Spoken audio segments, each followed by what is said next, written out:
शांति 12 October 2025 अव्यक्त महावाक्य पुनरावृत्ति 17-3-2007 मुरलीर सारांश श्रेष्ठ वृत्ति द्वारा शक्तिशाली तरंग एवं वायुमंडल निर्माण करिवार तीव्र पुरुषार्थ कर। आशीर्वाद दियो एवं आशीर्वाद नियो।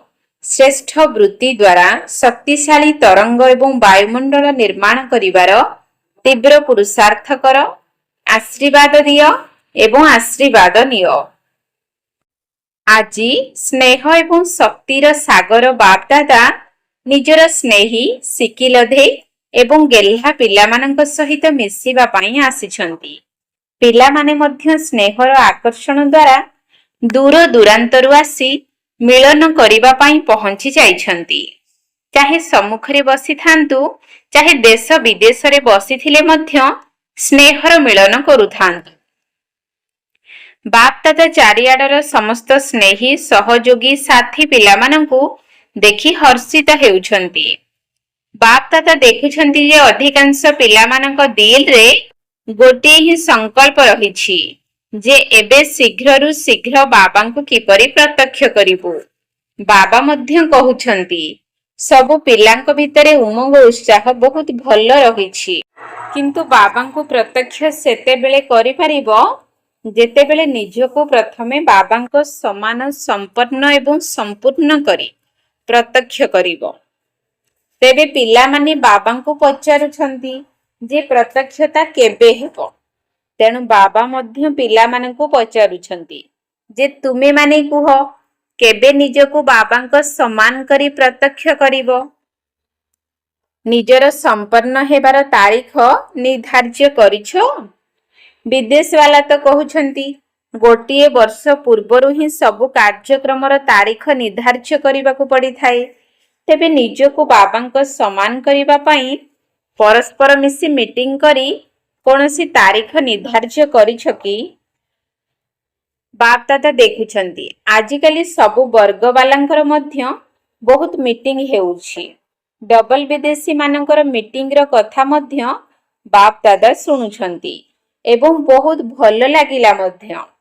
तेबे सबु मीटिंग रो समाचार बाप दादांक निकटरे तो निश्चित पहुंचुछि।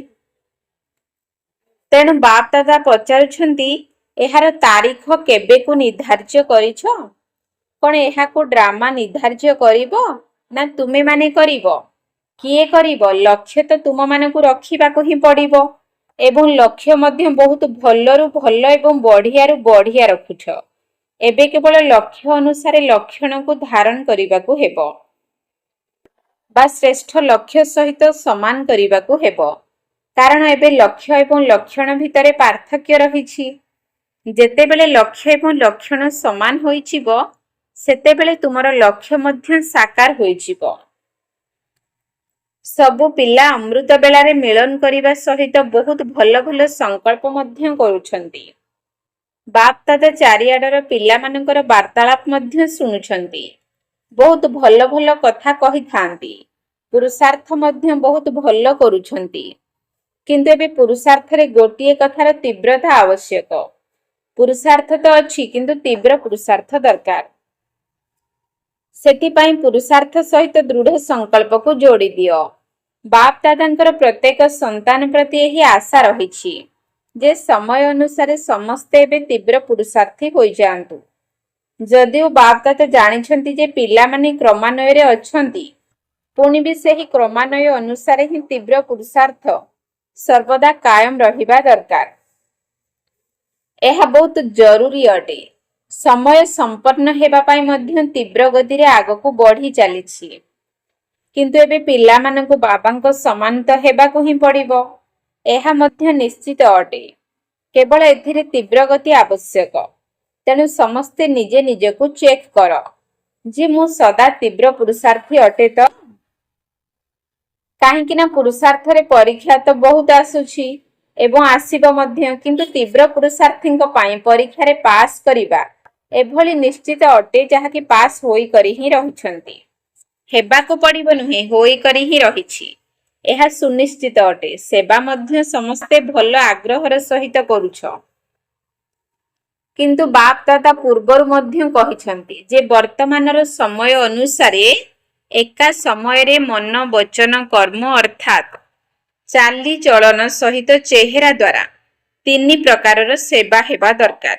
ମନର ସଂକଳ୍ପ ଦ୍ୱାରା ଅନୁଭବ କରାଇବା, ବାଣୀ ଦ୍ୱାରା ଜ୍ଞାନ ରୂପକ ସମ୍ପତ୍ତିର ପରିଚୟ କରାଇବା ଏବଂ ଚାଲିଚଳନ ବା ଚେହେରା ଦ୍ୱାରା ସମ୍ପୂର୍ଣ୍ଣ ଯୋଗୀ ଜୀବନର ବାସ୍ତବିକ ସ୍ୱରୂପର ଅନୁଭବ କରାଇବା। 3ଟି ଯାକ ସେବା ଗୋଟିଏ ସମୟରେ କରିବାକୁ ହେବ, ଅଲଗା ଅଲଗା ନୁହେଁ। ସମୟ କମ୍ ଅଛି, କିନ୍ତୁ ସେବା ଏବେ ମଧ୍ୟ ବହୁତ ବାକି ରହିଛି। ବାପ ଦାଦା ଦେଖୁଛନ୍ତି ଯେ ସବୁଠାରୁ ସହଜ ସେବାର ସାଧନ ହେଲା ନିଜର ଶ୍ରେଷ୍ଠ ମନୋବୃତ୍ତି ଦ୍ୱାରା ଶ୍ରେଷ୍ଠ ତରଙ୍ଗ ବିଚ୍ଛୁରିତ କରିବା ଏବଂ ସେହି ତରଙ୍ଗ ଆଧାରରେ ଶ୍ରେଷ୍ଠ ବାୟୁମଣ୍ଡଳ ସୃଷ୍ଟି କରିବା। କାହିଁକି ନା ମନର ବୃତ୍ତି ହିଁ ସବୁଠାରୁ ତୀବ୍ର ଗତିଶୀଳ ସାଧନ ଅଟେ। ଯେପରି ବିଜ୍ଞାନର ରକେଟ ତୀବ୍ର ବେଗରେ ଗତି କରିଥାଏ, ସେହିପରି ତୁମମାନଙ୍କର ଆତ୍ମିକ ଶୁଭ ଭାବନା ଶୁଭ କାମନାର ବୃତ୍ତି, ଦୃଷ୍ଟି ଏବଂ ସୃଷ୍ଟିକୁ ପରିବର୍ତ୍ତନ କରିଦେଇଥାଏ। ତେବେ ଗୋଟିଏ ସ୍ଥାନରେ ବସି ମଧ୍ୟ ନିଜର ବୃତ୍ତି ଦ୍ୱାରା ସେବା କରିପାରିବ। ଶୁଣିଥିବା କଥାକୁ ପୁଣି ବି ଭୁଲି ହୋଇଯାଇପାରେ, କିନ୍ତୁ ବାୟୁମଣ୍ଡଳ ଦ୍ୱାରା ଯେଉଁ ଅନୁଭବ ହୋଇଥାଏ ତାହା ଭୁଲି ହୁଏ ନାହିଁ। ଯେପରି ମଧୁବନରେ ଅନୁଭବ କରୁଛ ଯେ ବ୍ରହ୍ମା ବାବାଙ୍କର କର୍ମଭୂମି, ଯୋଗଭୂମି ଏବଂ ଚରିତ୍ର ଭୂମିର ବାୟୁମଣ୍ଡଳ ରହିଛି ଏବଂ ଏବେ ପର୍ଯ୍ୟନ୍ତ ମଧ୍ୟ ସମସ୍ତେ ସେହି ବାୟୁମଣ୍ଡଳର ଯେଉଁ ଅନୁଭବ କରୁଛନ୍ତି ତାହା ଭୁଲି ହେଉନାହିଁ। ବାୟୁମଣ୍ଡଳର ଅନୁଭବ ସେମାନଙ୍କର ଦିଲରେ ଛାପି ହୋଇଯାଉଛି।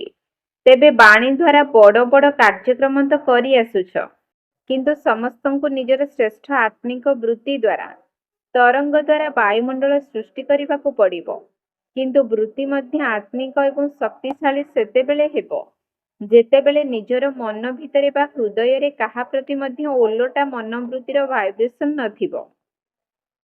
ନିଜର ମନୋବୃତ୍ତି ସର୍ବଦା ସ୍ୱଚ୍ଛ ରହୁଥିବ। କାହିଁକି ନା କୌଣସି ବି ଆତ୍ମା ପ୍ରତି ଯଦି କୌଣସି ବ୍ୟର୍ଥ ବୃତ୍ତି ବା ଜ୍ଞାନର ହିସାବରେ ନକାରାତ୍ମକ ବୃତ୍ତି ରହିଥିବ, ତେବେ ନକାରାତ୍ମକର ଅର୍ଥ ହେଲା ଆବର୍ଜନା। ଯଦି ମନ ଭିତରେ ଅଳିଆ ଆବର୍ଜନା ଭରି ରହିଥିବ, ତେବେ ଶୁଭ ବୃତ୍ତି ଦ୍ୱାରା ସେବା କରିପାରିବ ନାହିଁ। ତେଣୁ ପ୍ରଥମେ ନିଜେ ନିଜକୁ ଚେକ୍ କର ଯେ ମୋର ମନର ବୃତ୍ତି ଶୁଭ ଏବଂ ଆତ୍ମିକ ଅଟେ ତ? ନକାରାତ୍ମକ ବୃତ୍ତିକୁ ମଧ୍ୟ ନିଜର ଶୁଭ ଭାବନା, ଶୁଭ କାମନା ଦ୍ୱାରା ସକାରାତ୍ମକରେ ପରିବର୍ତ୍ତିତ କରିପାରିବ। କାହିଁକି ନା ନକାରାତ୍ମକ ବୃତ୍ତି ଦ୍ୱାରା ନିଜର ମନ ଭିତରେ ଚିଡ଼ଚିଡ଼ାପଣିଆ ତ ରହିବ ନା, ବ୍ୟର୍ଥ ସଂକଳ୍ପ ତ ଚାଲିବ ନା। ତେଣୁ ପ୍ରଥମେ ନିଜକୁ ଚେକ୍ କର ଯେ ମୋ ମନ ଭିତରେ କୌଣସି ଖିଟଖିଟ ନାହିଁ ତ? ଯଦିଓ ସମସ୍ତେ କ୍ରମାନୁସାରେ ଅଛନ୍ତି, ସେଥିରେ ଭଲ ମଧ୍ୟ ଅଛନ୍ତି ଏବଂ ଖିଟଖିଟ ବାଲା ମଧ୍ୟ ଅଛନ୍ତି। ତେବେ ଇଏ ଏହିଭଳି ଅଟେ, ସେ ସେଭଳି ଅଟେ, ଏହା ବୁଝିପାରିବା ମଧ୍ୟ ଭଲ କଥା। ଯିଏ ଭୁଲ ତାକୁ ଭୁଲ ବୋଲି ଭାବିବା ଏବଂ ଠିକକୁ ଠିକ ବୋଲି ଭାବିବାକୁ ତ ପଡ଼ିବ ନା, କିନ୍ତୁ ମନ ଭିତରେ ରଖିବାର ନାହିଁ। ତେବେ ବୁଝିବା ଅଲଗା କଥା, ଜ୍ଞାନବାନ ହେବା ମଧ୍ୟ ଭଲ କଥା, କାରଣ ଭୁଲକୁ ଭୁଲ ତ କହିବ ନା। କେତେକ ପିଲା କହିଥାନ୍ତି, ବାବା ଆପଣ ଜାଣିନାହାନ୍ତି ଏ କିପରି ଆତ୍ମା, ଆପଣ ଯଦି ଦେଖିବେ ତେବେ ଜାଣିନେବେ। ତେବେ ବାବା ମଧ୍ୟ ଏକଥା ମାନୁଛନ୍ତି। ତୁମେ କହିବା ପୂର୍ବରୁ ମଧ୍ୟ ଜାଣିଛନ୍ତି ଯେ ସେ ସେହିପରି ହିଁ ଅଟେ। କିନ୍ତୁ ଏହିଭଳି କଥାଗୁଡ଼ିକୁ ନିଜ ଦିଲ ଭିତରେ ବୃତ୍ତିରେ ରଖିବା ଦ୍ୱାରା ନିଜେ ବି ତ ଦୁଃଖୀ ହେଉଛ ନା। ଏହା ଛଡ଼ା ଖରାପ ଜିନିଷ ଯଦି ମନ ଭିତରେ ରହିବ, ଦିଲରେ ରହିବ, ତେବେ ଯେଉଁଠି ଖରାପ ଜିନିଷ ବା ବ୍ୟର୍ଥ ଚିନ୍ତନ ରହିଛି, ସେ ବିଶ୍ୱ କଲ୍ୟାଣକାରୀ କିପରି ହୋଇପାରିବ? ତେବେ ତୁମମାନଙ୍କର କର୍ତ୍ତବ୍ୟ କ'ଣ? କେହି କହୁଛି କି ଆମେ ଲଣ୍ଡନର କଲ୍ୟାଣକାରୀ ବା ଦିଲ୍ଲୀର କଲ୍ୟାଣକାରୀ ବା ୟୁପିର କଲ୍ୟାଣକାରୀ ଅଟୁ? ଆଚ୍ଛା, ଠିକ ଅଛ। ଯେଉଁଠି ବି ରହୁଛ ଦେଶର ନହେଲେ ମଧ୍ୟ ସେଣ୍ଟରର କଲ୍ୟାଣକାରୀ ଅଟୁ ନା ସମସ୍ତେ କହୁଛ ଆମେ ବିଶ୍ୱ କଲ୍ୟାଣକାରୀ ଅଟୁ? ତେଣୁ ସମସ୍ତେ କିଏ ହେଲ? ବିଶ୍ୱ କଲ୍ୟାଣକାରୀ ଅଟ ତ? ଯଦି ଅଟ ତେବେ ହାତ ଉଠାଅ। ତେବେ ସମସ୍ତେ ବିଶ୍ୱ କଲ୍ୟାଣକାରୀ ଅଟ?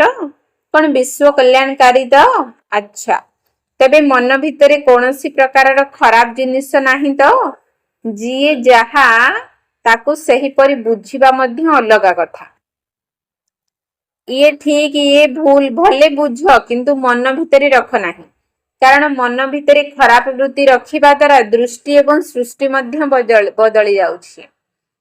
बाप तते गोटे होमवर्क देइथिले ताहा कोन सबुठारु सहज पुरुषार्थ जहाकु समस्ते करि परिबो माता माने मध्य करि परिबे बुढ़ा बुढ़ी माने मध्य करि परिबे युवक माने मध्य करि परिबे एवं पिला माने मध्य करि परिबे ताहा हैला केवल गोटे काम कर जहा सहित मिसुछ ताको आशीर्वाद दियो एवं ताठारु आशीर्वाद नियो चाहे से तुमको अभिशाप मध्य देउ किंतु तुमे अन्य मानको कोर्स कोन कराउछ नकारात्मक कथा को सकारात्मक रे परिवर्तन करिबा पई कहूछ ना तेनु निजको मध्य सेते बेले कोर्स करा तुमरे चैलेंज मध्य कोन प्रकृति को मध्य तमो गुणी रु सतु गुणी निश्चित करिवु एही चैलेंज करिछ ना करिछ तो प्रकृति को मध्य सतो प्रदान करिवार चैलेंज समस्ते करिछ तो तेबे करिब तो मुंड हलाओ हाथ मध्य हलाओ देखा देखी रे हलाओ नाही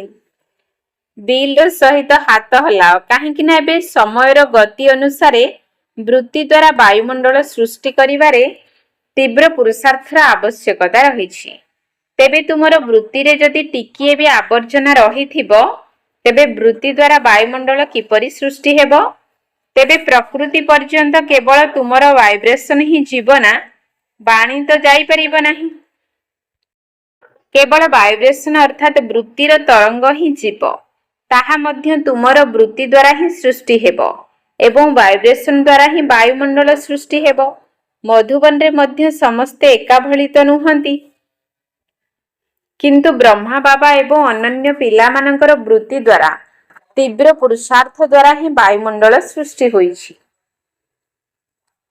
आज तुम दीदींक कथा मने पडुछि दीदींकर विशेषता कोन देखुछ किपरि समस्तंको कंट्रोल करी चलाउछंती केबे भी कौनसी प्रकार मनोवृत्ति वालार दोष दुर्बलता को दीदी मन भितरे रखी नाहंती समस्तंको उमंग उत्साह देइछंती तुम मानकर जगदम्बा मां मध्य वायुमंडल तैयारी करी जाइछंती सब किछि जानिथिले मध्य निजर मनोवृत्ति को सर्वदा शुभ रखुथिले जेउ वायुमंडलर अनुभव तुमे माने एबे भी करूछ जदिओ पितांको अनुकरण करिबा पई कुहा जाउछि किंतु पुणी भी बाप दादा सब बेले कही आसीछंती जे समस्तंकर विशेषता को जानि सेही विशेषता को निजर कर एवं सबु पिलांक भितरे जांच करी देख जे भी बाप दादांकर संतान होई जाइछंती प्रत्येकंक भितरे चाहे 3 नंबर वाला अर्थात प्रजापद वाला मध्य होई थाओ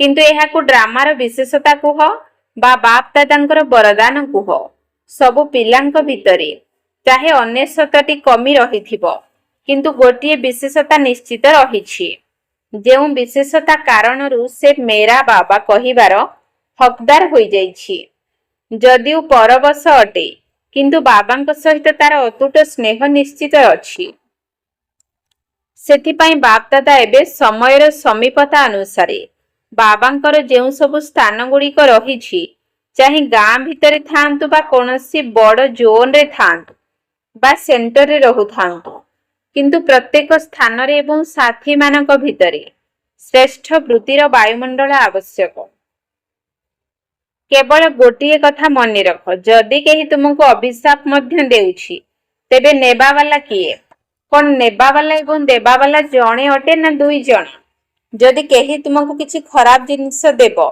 तेबे तुमे कोन करिवो निज पाखरे रखिबो कि हुए तो ताको फेराई देबो नचेत फिंगी देबो ना ताको अलमारी रे साइती रखिबो सही परी काहार कमी को निजर दिल स्थान दियो नाही काहे कि ना तुमर दिल बाप दादांकर बसिबार आसन अटे सेथि पई गोटिए शब्द को एबे ठारू मन भितरे पक्का करि दियो मुखरे नुहे मन भितरे सर्वदा स्मृति रे रख मते आशीर्वाद देबा को हेबो आशीर्वाद नेबा को हेबो कौनसी भी नकारात्मक कथा मन भितरे रख नाही अच्छा गोटिए कान रे सुनी द्वितीय कान रे बाहर करि देबा तुमर काम ना आउ काहार काम तेबे जाई सारा विश्व रे एवं आत्मा मानक भितरे वृत्ति द्वारा वायुमंडल निर्माण करिवार सेवा तीव्र गति रे करि परिबो। तुमको विश्व परिवर्तन करिवार अछि ना, तेणु कौन मन रखिबा आशीर्वाद शब्द को मन रखिल तो काहेकि ना तुम मानकर जड़ चित्र गुड़िक कौन देउछंती आशीर्वाद देउछंती ना। मंदिर को गले भक्त माने कौन मागुछंती आशीर्वाद मागुछंती ना, आशीर्वाद मिलुछि बोली तो मागुछंती ना।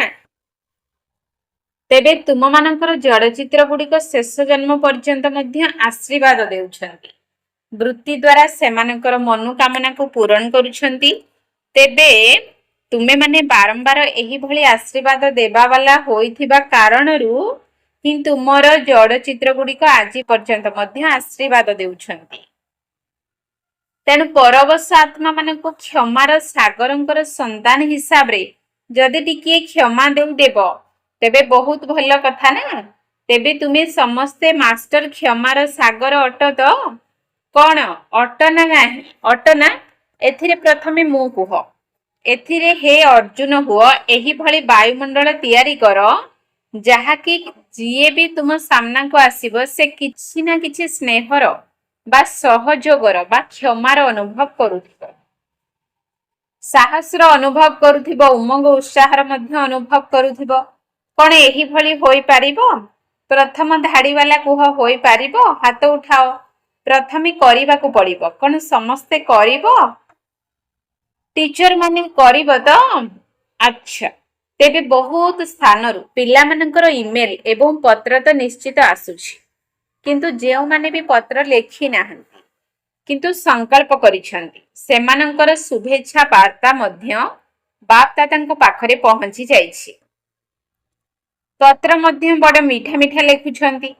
एभली पत्र लेखुछंती लागुछि जेपरी ये उमंग उत्साह रे उड़ीबारे लागिछंती। पुणी भी बहुत भल कथा पत्र लेखिबा द्वारा निजको जेपरी बंधन रे बांधी देउछंती कथा देउछंती ना। तेनु चारिआडे जीए जेउठी भी सुनुछ बा देखुछ समस्तंकु बाप दादा सम्मुख वालांक ठारु मध्य पूर्वरु शुभेच्छा देउछंती। काहेकि ना बाप दादा जानिछंती जे एबे केउठी केते समय होइथिबो, किंतु समस्ते बहुत उत्साहर सहित बसिछंती एवं जोगयुक्त स्थिति रे सुनुछंती मध्य। अच्छा समस्ते संकल्प करिल तो तीव्र पुरुषार्थ करी नंबर 1 निश्चित हेबु। करिल तो हाथ उठाओ। एबे टीचर माने मध्य हाथ उठाउछंती। प्रथम धाड़ी वाला तो प्रस्तुत अछंती ना, भल कथा। बाप दादांकर निर्देश हैला सारा दिन भितरे मझिरे मझिरे 5 मिनिट बाहर करी मध्य मनर व्यायाम कर। काहेकि ना आजिकाली एक्सरसाइज रो समय चलीछि, तेणु 5 मिनिट भितरे मनर एक्सरसाइज कर। मन को परम धाम को नहीं जाओ, सूक्ष्म बतनर फरिश्ता स्वरूप को मने पकाओ, तापरे पूज्य स्वरूप को मने पकाओ, पुणी ब्राह्मण स्वरूप को मने पकाओ, तापरे देवता स्वरूप को मने पकाओ। केते हैला 5 स्वरूप हैला ना। तेणु 5 मिनिट रे एही एक्सरसाइज कर एवं सारा दिन भितरे चालिबा बुलिबा समय एहाको अभ्यास करि परिबो। एथिपाई पड़िया दरकार नहीं कि दौड़िबा मध्य दरकार नहीं, चौकी मध्य दरकार नहीं, आसन मध्य दरकार नहीं कि कोनोसी मेसिन मध्य दरकार नहीं। जेपरी शरीर पाई अन्य सब व्यायाम मध्य दरकार ताकू भी करि परिबो, किछि मना नहीं। किंतु एही मनर व्यायाम बा मनर ड्रिल मन को सर्वदा खुशी रे रखिबो, उमंग उत्साह रे रखिबो, उड़ीबार कलार अनुभव कराइबो। तेणु एबे एबे एही ड्रिल को समस्ते आरंभ करि दियो। परम धाम ठारू आरंभ करी देवता पर्यंत बाप दादा ड्रिल कराइले। अच्छा चारिआडर सर्वदा निजर वृत्ति द्वारा शक्तिशाली आत्मिक वायुमंडल निर्माण करुथिबा तीव्र पुरुषार्थी पिला माननको सर्वदा निजर स्थान एवं स्थिति को शक्तिशाली वाइब्रेशन द्वारा अनुभव कराउथिबा दृढ़ संकल्पधारी श्रेष्ठ आत्मा माननको सर्वदा आशीर्वाद देउथिबा एवं नेउथिबा दयालु आत्मा माननको सर्वदा निजे निजको उड़ीबार कलार अनुभव कराउथिबा डबल लाइट आत्मा माननको बाप दादांकर स्नेह संपन्न शुभेच्छा एवं नमस्ते। आत्मिक संतान मानकर आत्मिक बाप दादांकु नमस्ते नमस्ते नमस्ते सुप्रभात। प्रदान निजर विशाल बुद्धि द्वारा संगठनर शक्ति को वृद्धि कराउथिबा सफलता स्वरूप आत्मा भव। निजर विशाल बुद्धि द्वारा संगठनर शक्ति को वृद्धि कराउथिबा सफलता स्वरूप आत्मा भव। संगठनर शक्ति को बढ़ाइबा हेउछि ब्राह्मण जीवनर प्रथम श्रेष्ठ कार्य। सेथिपाई जेबे भी कौनसी कथा को अधिकांश भाई भौणी इच्छा करुछंती तेबे जेउठी संख्याधिक सेठारे मु एहा ही हेउछि संगठनर शक्ति को बढ़ाइबा। एथिरे निजर बड़ेई देखाइबारे नाही जे मोर विचार तो बहुत भलो। जदिও तुमर विचार बहुत भलो होइथाउ किंतु जेउठी संगठन भांगी जाउछि सेठारे भलो विचार मध्य साधारण होइजिवो। सेही समय जदि निजर विचार को त्याग करने को मध्य पड़ुछि तेबे सेही त्याग भितरे ही भाग्य रहिछि। एही भली धारणा द्वारा ही सफलता स्वरूप होई परिबो एवं निकट संबंध रे आसी परिबो। स्लोगान सबु प्रकार सिद्धि को प्राप्त करिबा पाई मनर एकाग्रता को बढ़ाओ। सबु प्रकार सिद्धि को प्राप्त करिबा पाई मनर एकाग्रता को बढ़ाओ। अव्यक्त इशारा निज प्रति एवं समस्तंक प्रति निजर संकल्प द्वारा जोगर शक्ति गुड़ी को प्रयोग कर। समयर गति को दृष्टि रे रखी एबे संकल्पर एवं बाणीर सेवा एकाठी कर। तेबे बाणीर सेवा सहज किंतु संकल्प द्वारा सेवा करिबा पाई हेले निज उपरे अधिक ध्यान देबाकू पड़िबो। सेथिपाई सर्व आत्मा को प्रति मन भितरे शुभ भावना एवं शुभ कामना युक्त संकल्प रहिबा दरकार। बाणी रे मधुरता संतुष्टता एवं सरलता रूपी नवीनता रहिबा दरकार। ताहा हेले सेवा क्षेत्र रे सहजरे सफलता मिली चलिबो। ओम शांति।